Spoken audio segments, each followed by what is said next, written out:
राष्ट्रवादी काँग्रेसचे अध्यक्ष शरद पवार गटाचे प्रदेशाध्यक्ष जयंत पाटलांनी झी 24 तासच्या मुलाखतीत मोठे गौप्यस्फोट केले। पुण्यात अजित पवारांसोबत उद्योजकाकडे भेट झाली होती, त्यात नेमकं काय झालं याचा खुलासा जयंत पाटलांनी पहिल्यांदाच केलाय। जयंत पाटील यांच्या एक्सक्लुझिव्ह बातचीत केलेली आहे आमचे प्रतिनिधी सागर कुलकर्णी यांनी।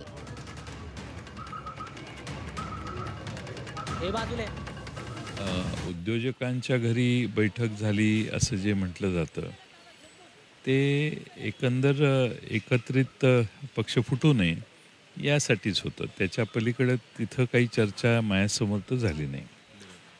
पण मग ही जी गॉसिप सुरू होती की कालांतराने तुम्ही थेट सहभागी व्हाल, सत्तेत तुम्ही कॅबिनेट मंत्रीपदाची शपथ घ्याल, स्वतः पवार साहेब ह्या सगळ्या गोष्टीत राष्ट्रीय राजकारणात निवृत्ती घेतील वगैरे, ते गॉसिप खूप मोठ्या प्रमाणात सुरू नाही। त्यावेळी माझा हा प्रयत्न होता की हा पक्ष फुटू नये, कारण आम्ही सगळ्यांनीच 25 वर्ष ह्या पक्षासाठी मेहनत घेतली आणि पक्ष उभा करणं म्हणजेच माणसं गोळा करणे आणि एबल माणसांचा पक्ष म्हणून एक प्रॉमिनंट पक्ष महाराष्ट्रात झाला।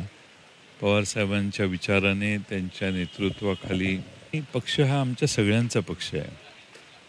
आता त्याची फूट होताना होऊ नये हा मी शेवटपर्यंत प्रयत्न केला।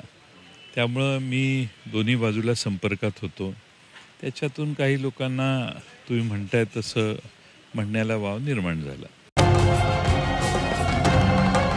छत्रपतींचा विचार म्हणजे